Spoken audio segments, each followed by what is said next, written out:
Nainital high court को Haldwani shift करने का विरोध चल रहा है। सरकार के फैसले से संतुष्ट नहीं है विधायक सरिता आर्य, ये जानकारी आ रही है। मैं सरकार के फैसले से दुखी हूं, ये कहा है सरिता आर्य ने। नैनीताल से हाईकोर्ट को हल्द्वानी शिफ्ट करने का विरोध सामने आ रहा है। उन्होंने क्या कहा, सुनिए आप ही। नैनीताल को क्या सौगात देंगे, क्योंकि हमारा एक पर्यटन सिटी है। पर्यटक सिटी होने के नाते हम लोग ये चाहेंगे कि हमें कुछ ना कुछ वहाँ पे मिले, जिससे कि माननीय उच्च न्यायालय नैनीताल होने से हमारी भी शान बढ़ती थी कि माननीय उच्च न्यायालय हमारे नैनीताल में है। और हम लोग पहले ये चाह रहे थे कि हमारे यहाँ राजधानी बने। राजधानी नहीं आई तो माननीय उच्च न्यायालय की सौगात हमें दी गई और आज उसे शिफ्ट किया जा रहा है, तो मैं उससे बहुत दुखी हूँ। नैनीताल हाईकोर्ट को हल्द्वानी शिफ्ट करने की तैयारी हो रही है। कल कैबिनेट ने इस पर मुहर भी लगा दी। सरकार के फैसले से कुछ लोग खुश हैं तो कुछ लोग विरोध में उतर आए हैं।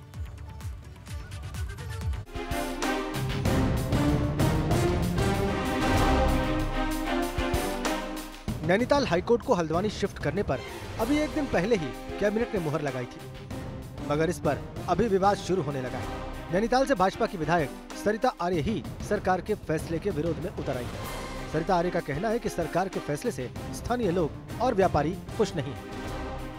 नैनीताल को क्या सौगात देंगे, क्योंकि हमारा एक पर्यटन सिटी है। पर्यटक सिटी होने के नाते हम लोग ये चाहेंगे कि हमें कुछ ना कुछ वहाँ पे मिले, जिससे कि माननीय उच्च न्यायालय नैनीताल होने से हमारी भी शान बढ़ती थी कि माननीय उच्च न्यायालय हमारे नैनीताल में है। और हम लोग पहले ये चाह रहे थे कि हमारे यहाँ राजधानी बने।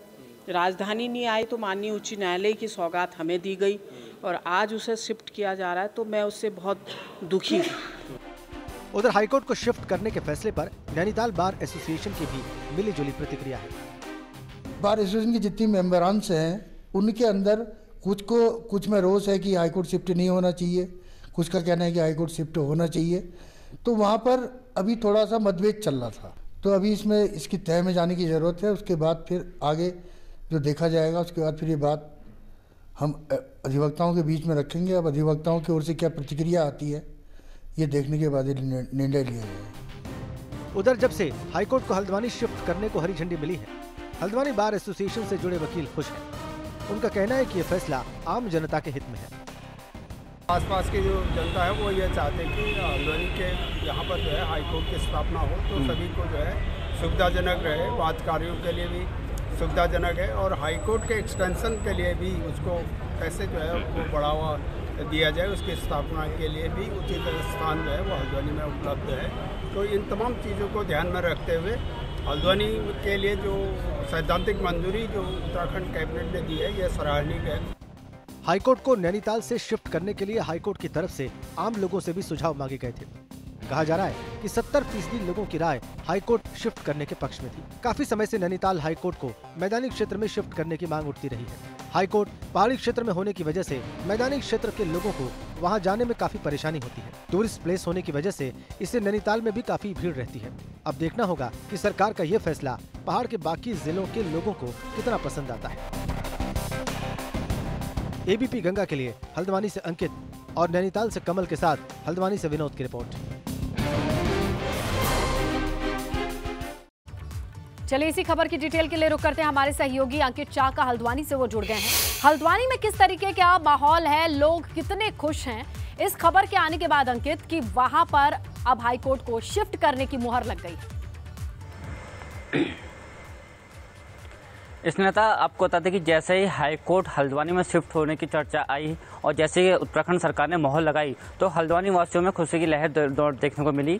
वकीलों की बात करें, अधिवक्ताओं की बात करें तो उन्होंने कल एक दूसरे को मिठाई खिलाकर अपनी खुशी का इजहार जताया। साफ तौर पर उनका कहना है कि नैनीताल में जिस तरह से हाईकोर्ट था, जो लोग आते थे, जो अधिवक्ता वहाँ जाते थे, उनको काफ़ी दिक्कतें होती थी। और जैसे ही हल्द्वानी में शिफ्टिंग की बात आई और जैसे ही उत्तराखंड सरकार ने मोहर लगाई है, अधिवक्ताओं में खुशी की लहर दौड़ी है। वहीं बात करें जिस तरह से नैनीताल विधायक सरिता आर्य का एक दूसरा तरीके से उनकी नाराजगी जताई है। उन्होंने साफ तौर पे कहा है कि नैनीताल से हाईकोर्ट का जाना वो बहुत ही गलत है और नाराजगी उन्होंने व्यक्त की है। वहीं हल्द्वानी विधायक सुमित हृदय ने सरकार के इस डिसीजन को सही साबित किया है। उन्होंने कहा है कि ये जो फैसला लिया है ये अच्छा फैसला है, लोगों को हितों में लिया गया फैसला लिया गया है। जी बिल्कुल, लेकिन इसके कितने कॉन्सिक्वेंसेज होंगे, कितना वक्त लगेगा, कितने तरीके के शिफ्ट होते हैं अंकित, इस बारे में कुछ जानकारी?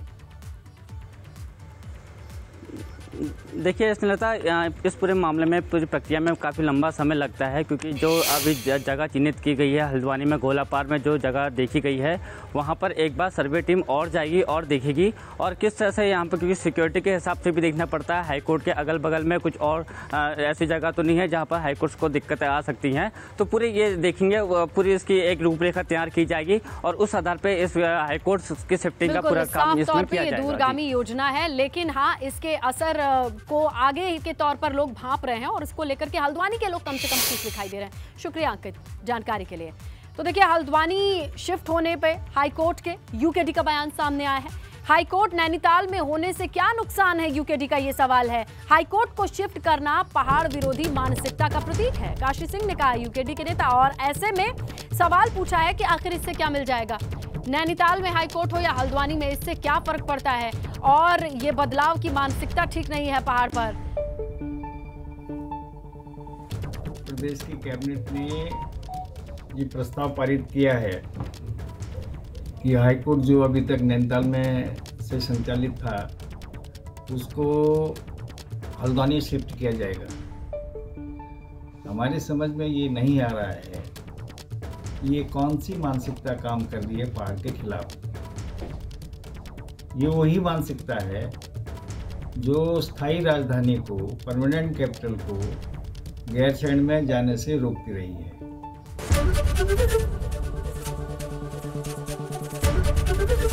एबीपी गंगा, खबर आपकी, जुबान आपकी।